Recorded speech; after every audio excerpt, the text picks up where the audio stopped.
Mal Pelayanan Publik atau MPP diklaim jadi salah satu inovasi perbaikan pelayanan pemerintah bagi masyarakat. Melalui Mal Pelayanan Publik, banyak birokrasi yang dipangkas serta mencegah pungutan liar atau pungli. Hal ini dikatakan oleh anggota Ombudsman Republik Indonesia, Dadan Suparjo Suharmawijaya, saat melakukan sidak di Mal Pelayanan Publik di Kota Bumi, Lampung Utara, Rabu pagi. Meski sudah terbilang baik, namun Pemda Lampung Utara diminta menambah fasilitas umum, diantaranya adalah kursi di ruang tunggu.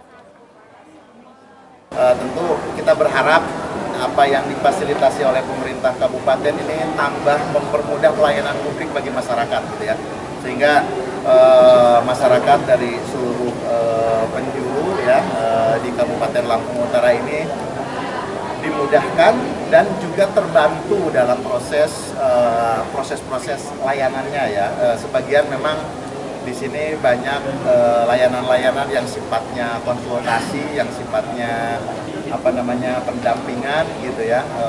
Tetapi juga langsung juga ada yang kalau memang mau ngurus ya bisa diselesaikan. Saya kira ini langkah yang bagus ya dari pemerintah kabupaten untuk mendekatkan pelayanan publik ke masyarakat. Mall pelayanan publik ini sudah milik Pemda pasca dihibahkan oleh PT Ramayana ke Pemda. Nah, karena ini sudah jadi asetnya Pemda, maka fasilitas sarana dan prasarananya akan kita lengkapi, sarana dan prasarananya akan kita rehab. Mungkin teman-teman lihat lantainya ini akan kita rehab di bulan-bulan ini juga, diakui di perubahan. Kita berharap nanti di awal tahun, bulan Januari ini, pelayanan akan lebih maksimal, mungkin tenan-tenan juga bertambah, fasilitasnya bertambah, apalagi kita baru saja diresmikan sebagai mall pelayanan publik digital. Sudah barang tentu nanti fasilitasnya akan kita lengkapi untuk mendukung kedigitalisasian itu. Di Mal pelayanan ini terdapat berbagai pelayanan yang terintegrasi, mulai dari pembuatan KTP dan dokumen kependudukan lainnya, pengurusan pajak kendaraan dan bangunan, hingga pengurusan perizinan usaha. Tujuan pendirian MPP untuk memberikan kemudahan, kecepatan, keterjangkauan, keamanan, dan kenyamanan kepada masyarakat dalam mendapatkan pelayanan pemerintah. Ardio Haba melaporkan dari Lampung Utara.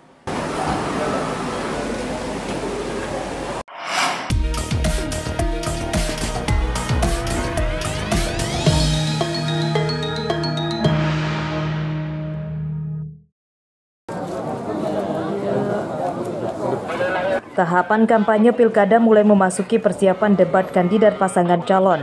Di antaranya yang sedang disiapkan KPU Bandar Lampung yang rencananya kegiatan debat kandidat akan digelar pada akhir bulan ini dan kedua bulan depan.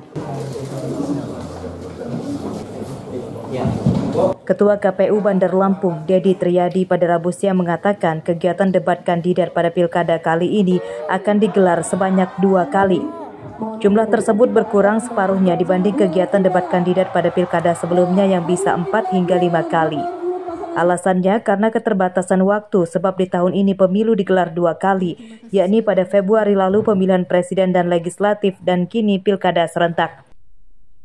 Baik, silakan. Pada pelaksanaan 2 kali debat kandidat nantinya akan menghadirkan langsung masing-masing pasangan calon. Kita mengadakan hanya 2 kali debat. 2 kali saja ya. Yaitu 1 kali di bulan Oktober, ya, 1 kali di bulan November. Tidak memungkinkan kalau kita paksakan 3 kali debat. Ya. Tapi debatnya tidak kita pilih mana wakil maupun wali kota. Jadi kita tetap hadirkan 2 pasangan. Debat kandidat kampanye jadi ajang kampanye yang difasilitasi KPU kepada para pasangan calon untuk menyampaikan visi, misi, dan program kerja kepada masyarakat. Pada debat kandidat mendatang, KPU menentukan 6 tema yang akan dibahas tentang upaya peningkatan kesejahteraan masyarakat hingga pembangunan daerah. Jeffrey Arifin melaporkan dari Bandar Lampung.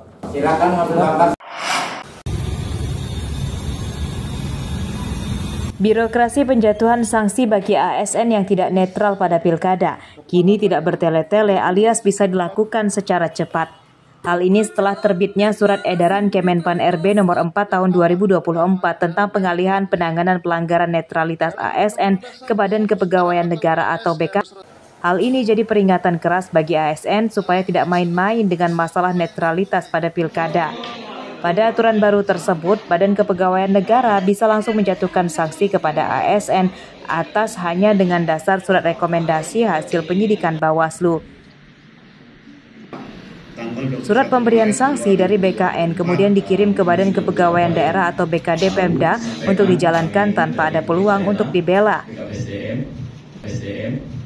BKPSDM ini hanya menindaklanjuti hasil dari Bawaslu terkait karena dia adalah ASN, status kepegawaiannya tentu itulah yang kita proses. Jadi BKPSDM ini hanya terkait sanksi yang sudah hasil dari tim pengawasan itu membuahkan sanksi, itulah yang kita tindaklanjuti.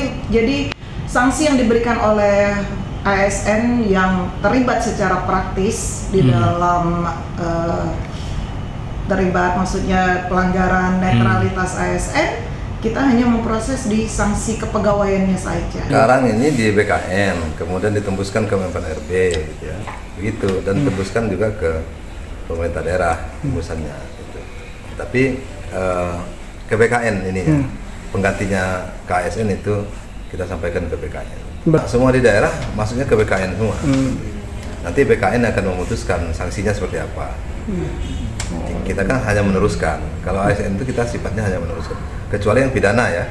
Kalau pidana memang ditangani di sektor dulu. Tapi kalau dia tentang netralitas ASN, kita teruskan ke BKN. Seperti diketahui, masalah netralitas ASN pada pilkada selama ini sering diabaikan dan terjadi secara masif.